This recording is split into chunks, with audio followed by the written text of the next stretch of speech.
नमस्कार दोस्तों, आप सभी का हमारे चैनल में स्वागत है। तो आज हम rich dad poor dad book summary को शुरू करते हैं। सामान्य जीवन में हम अपने समय को मैनेज नहीं कर पाते हैं, जिसका परिणाम हमें भविष्य में मिलता है। इस जीवन में हमें हर एक चीज़ को मैनेज करके चलना पड़ता है, तभी जीवन सफल हो पाता है। यदि हम समय को मैनेज ना करें तो हमारा काफ़ी समय व्यर्थ हो जाता है और इसका परिणाम हमें भविष्य में देखने को मिलता है।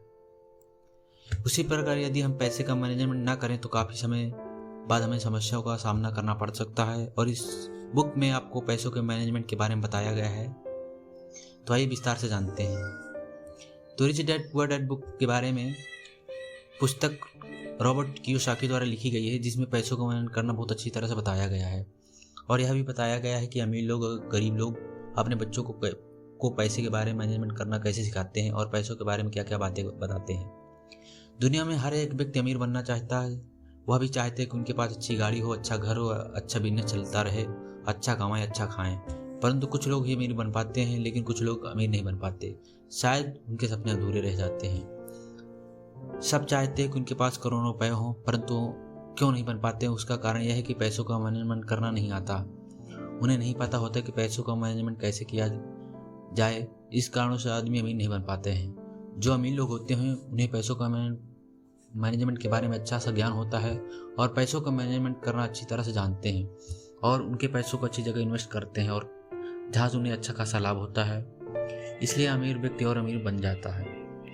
बचपन में हमारे माता पिता द्वारा बताया जाता है, यदि हम अच्छे से पढ़ लेंगे, अच्छे नंबर प्राप्त करेंगे तो हमें जीवन में अच्छी नौकरी मिलेगी, जिससे हम बहुत सारा धन कमा सकेंगे। लेकिन दुनिया में ऐसे कई लोग होते हैं जो बहुत सारी पढ़ाई की है, उनके पास डिग्रियां भी हैं और अच्छी खासी जॉब भी कर रहे हैं, परंतु उनकी आर्थिक स्थिति मजबूत नहीं है। उनके पास पैसों की कमी है, वह अच्छा घर नहीं ले सकते, उनके पास गाड़ी भी नहीं है।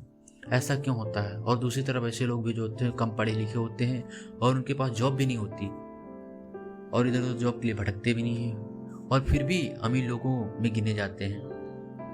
यदि आप उदाहरण के रूप में जानना चाहते हो तो भारत के सबसे बड़े अमीर व्यक्तियों में गिने जाते हैं धीरू भाई अंबानी, जिन्होंने बहुत कम पढ़ा लेकिन आज बहुत ही अमीर आदमी हैं। अगर हम बात करें पढ़ाई और लिखाई से लोग अमीर बनते हैं तो ऐसा बिल्कुल नहीं है। यह सोच बिल्कुल ही अमीर नहीं बनाती, बल्कि हमें फाइनेंशियल मैनेजमेंट के बारे में प्लानिंग अच्छे से आना चाहिए। हम किस तरह से फाइनेंशियल मैनेजमेंट को जान के अमीर बन सकते हैं, जहाँ इस बात पर डॉक्टर रॉबर्ट कियोसाकी द्वारा पुस्तक rich dad poor dad book में बताया गया है। तो rich dad poor dad books को आप शुरू करते हैं। तो रॉबर्ट कियोसाकी के बारे में बात करें तो उनके दो पिता थे। एक पिता बहुत ज़्यादा अमीर थे और दूसरे बहुत गरीब थे। आप पूछेंगे दो पिता कैसे हो सकते हैं? तो जी हाँ, उनके असली पिता बहुत गरीब थे और बहुत पढ़े लिखे थे। उनके पास काफ़ी डिग्रियाँ थी, परंतु उनके दो दूसरे पिता थे, वह अपने बेस्ट फ्रेंड के पिता को अपने पिता मानता था, जो बहुत अमीर आदमी हैं और अपने क्षेत्र में काफ़ी सफल हैं। उनके दोनों पिता एक साथ ही पढ़ाई की। उन्होंने कड़ी मेहनत परिश्रम किया, परंतु अमीर पिता ने पढ़ाई बीच में ही छोड़ दी, बल्कि जो गरीब पिता थे उन्होंने पढ़ाई जारी रखी, अपने क्षेत्र में काफ़ी मेहनत करके अपनी सफलता प्राप्त की। लेकिन दोनों पिताओं के बीच में पैसा कमाने की राय बिल्कुल अलग थी। आइए जानते हैं दोनों पिताओं के बीच में पैसों के मामले में क्या राय थी विस्तार से। सकारात्मक सोच। रॉबर्ट कियोसाकी ने पहले पिता रॉबर्ट को समझाते हैं कि कोई भी वस्तु या कोई भी चीज़ नहीं खरीद सकता, उसके अंदर कोई काबिलियत नहीं है। परंतु दूसरे पिता उससे कहते हैं, यदि तुम कोई वस्तु खरीद सकते हो या नहीं तो उसका कारण ढूंढो कि कैसे नहीं खरीद सकते। यदि तुम उसे प्राप्त करनी है तो उसे कैसे खरीद सकते हो, इन प्रश्नों को ढूंढो। गरीब पिता की सोच नकारात्मक थी। वह रॉबर्ट द्वारा कही गई बात को यहीं ख़त्म कर देते हैं, परंतु अमीर पिता द्वारा कही गई बात प्रश्नवाचक थी। हाँ, यदि प्रश्नवाचक होता है तो हम अक्सर सोचने पर मजबूर हो जाते हैं। हमें उसके कारणों को ढूंढना होता है और हम कैसे किसी वस्तु को खरीद सकते हैं, उसे प्राप्त कर सकते हैं।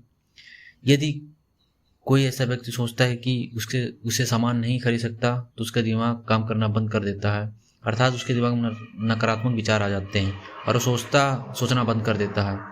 यदि वहीं दूसरे नज़रिए से देखा जाए कि यह सामान कैसे खरीद सकते हैं, तो हमारे मन में एक प्रश्नवाचक चिन्ह आ जाता है कि आखिर हम इस सामान को कैसे खरीदें, और हम उस पर सोचने पर मजबूर हो जाते हैं। अर्थात इससे यह पता चलता है कि दिमाग को नकारात्मक विचार से बिल्कुल नहीं देना चाहिए। हमें सदैव सकारात्मक विचार ही देने चाहिए, जिससे कि हमारा दिमाग हमेशा एक्टिव रहेगा और लगातार मजबूत होता रहेगा। जीवन में जोखिम लेना।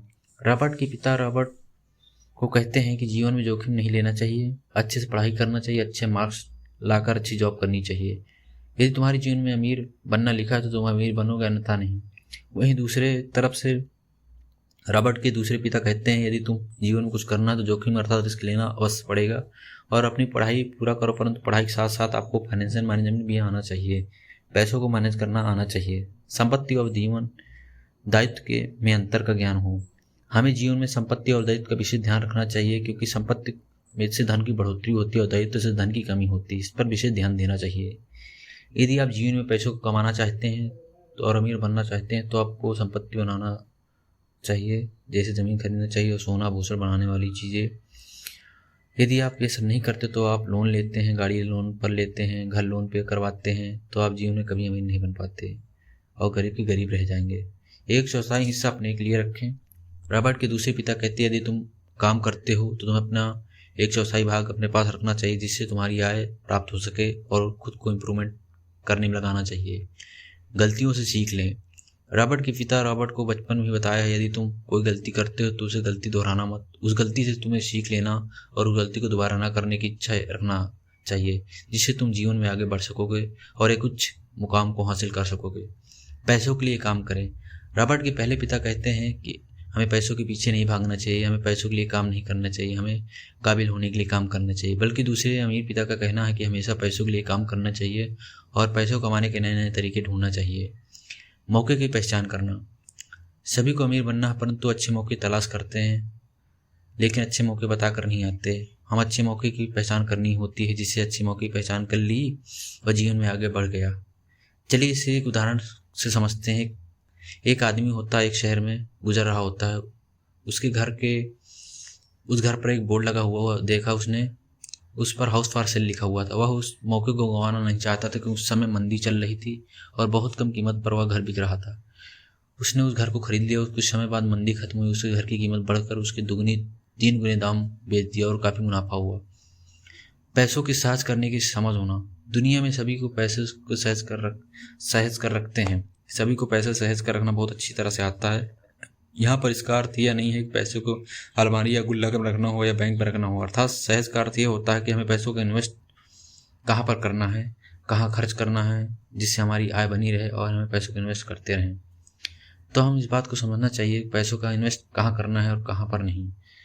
यदि इन्वेस्टमेंट अच्छी जगह पर होती तो इनकम अच्छी रहेगी। तो पैसों को खर्च कहाँ करना चाहिए, हमें पैसों को इन्वेस्ट कहाँ करना चाहिए, कहाँ से हमारी आय भी बनी रहे और हमारा काम भी हो जाए। और मौके की पहचान से क्या अभिप्राय है?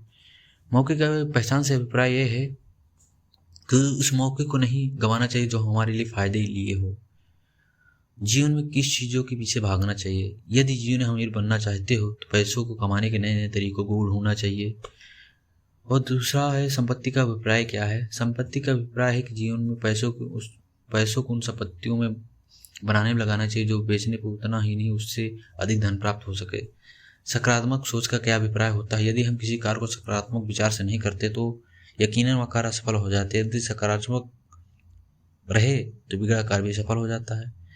यहाँ पर मैंने संक्षिप्त रूप से रिच डैड पुअर डैड पुस्तक के बारे में बताया हूँ। यदि आपको यह लेख और यह समरी पसंद आई हो तो लाइक और शेयर करें और कमेंट भी करें।